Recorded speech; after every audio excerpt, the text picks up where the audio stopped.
Hello and welcome friends. तो आज की इस नई वीडियो में मैं आपसे बात करने वाला हूं ड्रग रिएक्शन ट्रीटमेंट के बारे में। मानिए किसी व्यक्ति को दवा लेने के बाद दवा जो है वो रिएक्शन कर जाता है, तो उस कंडीशन में हम उसको कौन सा मेडिसिन प्रिस्क्राइब करते हैं या फिर से कौन सा मेडिसिन देते हैं। ऐसा काफ़ी टाइम होता है कि दवा लेने के कुछ ही मिनट बाद या कुछ ही आवर बाद जो है वो हमारे बॉडी पर या फिर से बॉडी ऑर्गन्स पर जो है वो दवा रिएक्शन कर जाने के सिम्टम्स हमें देखने के लिए मिलते हैं। सिम्टम्स के बारे में मैं आगे डिस्कस करूंगा। ए टू जेड यहाँ पे मैं डिस्कस करने वाला हूँ। ड्रग रिएक्शन कर जाने पर क्या होता है, कौन सी दवा हम देते हैं ताकि रिएक्शन जो हो रहा है वो ठीक हो जाए, इन सभी की जानकारी जो है वो इस वीडियो में मिलने वाली है। और ये सभी दवाइयों की जानकारी हर व्यक्ति को होनी चाहिए, स्पेशली अगर आप एक मेडिकल स्टूडेंट हैं या फिर से मेडिकल प्रैक्टिशनर है। तो दोस्तों ये वीडियो आपके लिए काफ़ी हद तक इम्पोर्टेंट हो सकती है, तो वीडियो को अंत तक देखते रहिएगा। उसके साथ साथ वीडियो में कुछ भी पसंद आती हो तो एक लाइक कर दीजिएगा, क्योंकि आपके एक लाइक से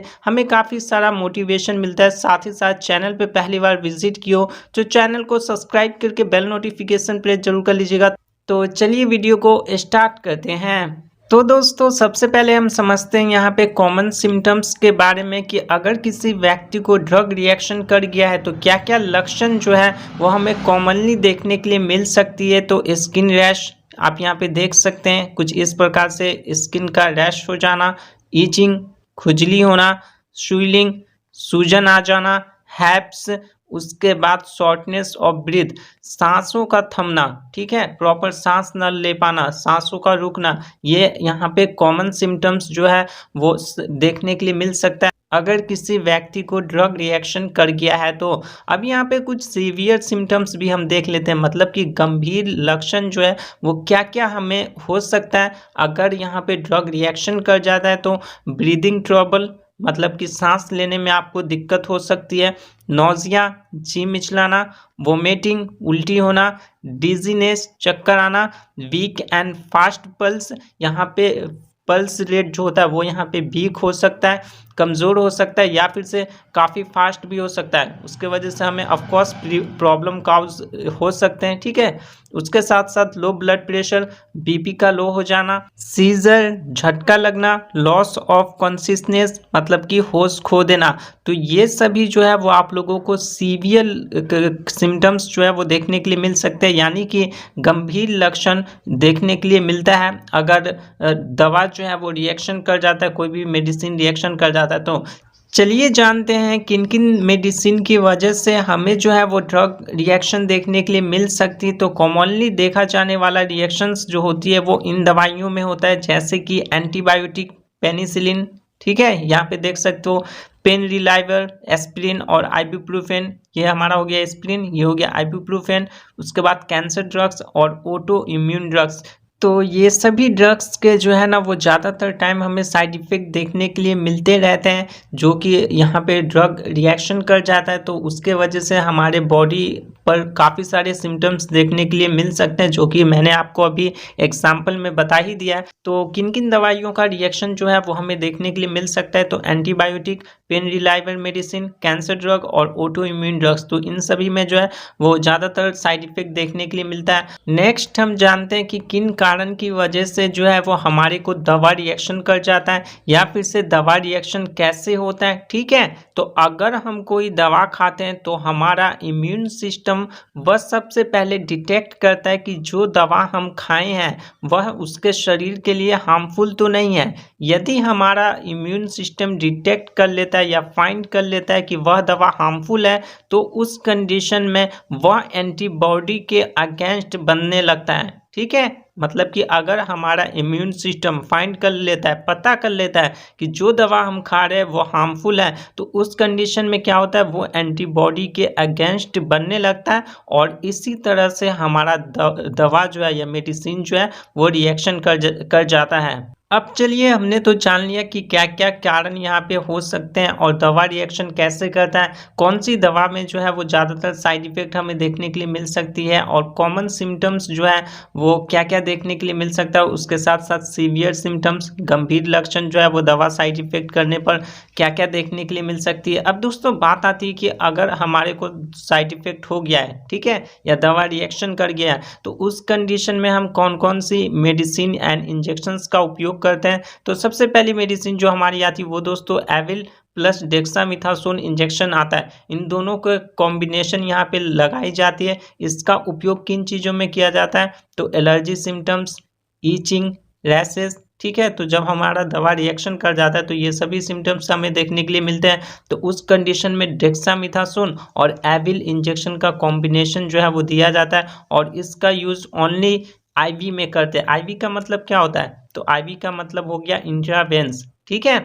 और इंट्रावेंस का मतलब क्या हो गया? तो देखो, इंट्रा का मतलब हो गया अंदर और वेंस का मतलब हो गया नस।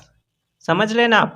मतलब कि नस के अंदर दिया जाता है। मैं आप लोगों को एक और महत्वपूर्ण जानकारी देना चाहूँगा कि यहाँ पे इंजेक्शन के पैकेजिंग या फिर से इंजेक्शन पे लिखा हुआ होता है कि इससे आईएम देना है या फिर से आईवी देना है। आईवी का मतलब तो आपको पता ही हो गया कि इंट्रावेंस में दिया जाता है, नस के अंदर दिया जाता है। बट आईएम का मतलब क्या होता है? तो देखो, आई का मतलब हो गया इंट्रा, ठीक है, और इंट्रा का मतलब हो गया हमारा अंदर और एम का मतलब हो गया मस्कुलर, मतलब कि मांसपेशियों, ठीक है। तो इंट्रा मैस्कुलर का मतलब हो गया हमारा टोटली मांसपेशियों के अंदर जो है वो हम आईएम इंजेक्शन को देते हैं। ये चीज़ आपको ध्यान में रखनी है। उसके साथ साथ मैं जितने भी दवाइयों की जानकारी इस वीडियो में देने वाला हूँ उन सभी दवा का उपयोग खुद से बिल्कुल भी नहीं करना है। डॉक्टर के प्रिस्क्रिप्शन या फिर से डॉक्टर के सलाह से ही आपको दवा का उपयोग करना है। अगर आप खुद से उपयोग करते हैं और कोई भी प्रॉब्लम होती है तो ऑफ कोर्स उसके जिम्मेदार जो है वो आप खुद होंगे। हमारी अगली इंजेक्शन जो आती है वो दोस्तों सिट्रीजिन हाइड्रोक्लोराइड इंजेक्शन आती है और इसको काफ़ी टाइम यूज़ किया जाता है और इसका उपयोग एलर्जी सिम्टम्स, ईचिंग, रैशेस इन सभी में किया जाता है। और मैंने आपको अभी बता दिया कि कोई भी दवा साइड इफेक्ट करता है तो ये सभी सिम्टम्स जो है उसे देखने के लिए मिल सकते हैं। तो उस कंडीशन में कौन सी इंजेक्शन का उपयोग हम करते हैं? तो सिट्रीजिन हाइड्रोक्लोराइड इंजेक्शन का उपयोग किया जाता है और इससे आईवी यूज़ ओनली दिया जाता है, मतलब कि इंट्रावेंस, मतलब कि नस के अंदर इस इंजेक्शन का जो है ना लगाते हैं हम, ठीक है। तो ये चीज़ आपको ध्यान में रखना है। अब चलिए हम जानते हैं अगले मेडिसिन के बारे में। तो दोस्तों अगली मेडिसिन जो हमारी है वो यहाँ पे एपिनेफ्रिन इंजेक्शन आता है, ठीक है। और इसका उपयोग एलर्जी सिम्टम्स, ईचिंग, रैशेस इन सभी में किया जाता है और ये एड्रेनलिन नाम से आता है। साथ ही साथ ये जो है वो यूएसपी के प्रोसीजर पे बना हुआ है। यूएसपी का मतलब क्या हो गया? तो यूएसपी का मतलब होता है यूनाइटेड स्टेट फार्माकोपिया। वहीं पे किसी भी मेडिसिन के पैकेजिंग पे आपको आईपी देखने के लिए मिलता है तो इसका मतलब हो गया इंडियन फार्माकोपिया। बीपी देखने के लिए मिलता है तो इसका मतलब हो गया ब्रिटिश फार्माकोपिया। अब दोस्तों बात आती है कि यहाँ पे कि फार्माकोपिया क्या होता है? तो देखो, फार्माकोपिया जो है ना वो एक बुक होती है जिसमें मेडिसिन की सभी जानकारी लिखी हुई होती है। मेडिसिन के मैन्युफैक्चरिंग की प्रोसीजर की जानकारी, इवन किसी भी प्रकार का एरर देखने के लिए मिलता है मेडिसिन मैन्युफैक्चरिंग करने के दौरान, तो उसे ठीक करने का भी प्रोसीजर जो है वो यहाँ पे फार्माकोपिया के बुक में लिखा हुआ होता है। तो नेक्स्ट टाइम से आप लोग यहाँ पे मेडिसिन के प्रोसीजर पे आईपी, बीपी, यूएसपी देखने के लिए मिलेगा तो आप लोग समझ जाना कि इसका मतलब क्या होता है।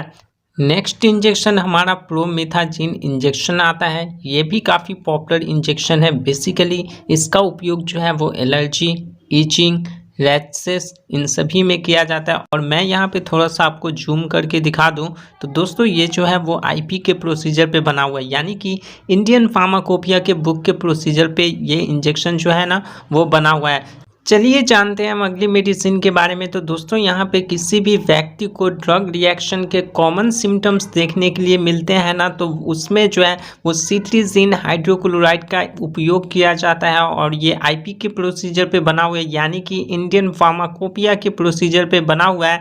साथ ही साथ ये अलग अलग ब्रांड नेम के साथ हमें जो है वो देखने के लिए मिलता है, जैसे कि जिनसेड, ऑकासेड, एनसिड एल, सेलजिन, ठीक है। तो ये सभी ब्रांड नेम के साथ जो है वो ये मार्केट में आता है। अब हम जानते हैं इसके यूज़ के बारे में कि सिट्रीजिन हाइड्रोक्लोराइड 10 mg का उपयोग जो है वो कौन कौन सी सिम्टम्स या बीमारी को ठीक करने में किया जाता है। तो एलर्जी सिम्टम्स जैसे कि स्नीजिंग, छींक आना, ईचिंग, खुजली होना, वाटरी आई, आंखों से पानी आना, रनी नोज, नाक बहना, तो इन सभी में सिट्रीजिन हाइड्रोक्लोराइड का उपयोग किया जाता है, जो कि कॉमन साइड इफ़ेक्ट या फिर से आपको जो है वो एलर्जी हो गई है तो उसमें इसका उपयोग करते हैं। तो दोस्तों ये सभी दवाइयाँ थी जो कि ड्रग रिएक्शन करने के बाद उपयोग में ली जाती है। क्यों ली जाती है? तो जो भी ड्रग रिएक्शन कर गया है तो उसे ठीक करने के लिए। होपफुली आपको वीडियो जो है वो काफ़ी पसंद आई हो। वीडियो पसंद आई हो तो लाइक कर दीजिएगा। चैनल पे पहली बार विजिट की हो तो सब्सक्राइब करके बेल नोटिफिकेशन प्रेस जरूर कर दीजिएगा, क्योंकि आपके एक लाइक से हमें काफ़ी सारा मोटिवेशन मिलता है। और इन सभी दवा में से कोई भी दवा का उपयोग खुद से बिल्कुल नहीं करना है। डॉक्टर के प्रिस्क्रिप्शन या डॉक्टर के सलाह से ही आपको क्या करना है, दवा का उपयोग करना है। अगर आप खुद से उपयोग करते हैं और कोई भी प्रॉब्लम होता है तो उसके ज़िम्मेदार जो है वो आप खुद होंगे। उसके साथ-साथ अगर आप एक मेडिकल स्टूडेंट हैं या फिर से मेडिकल प्रैक्टिशनर हैं तो दोस्तों आप यहाँ पे कॉपी में नोट डाउन कर लेना या फिर से स्क्रीनशॉट ले सकते हैं, ताकि आपको लंबे समय तक याद रह सके। तो मिलते हैं एक नई वीडियो में, तब तक के लिए जय हिंद, वंदे मातरम।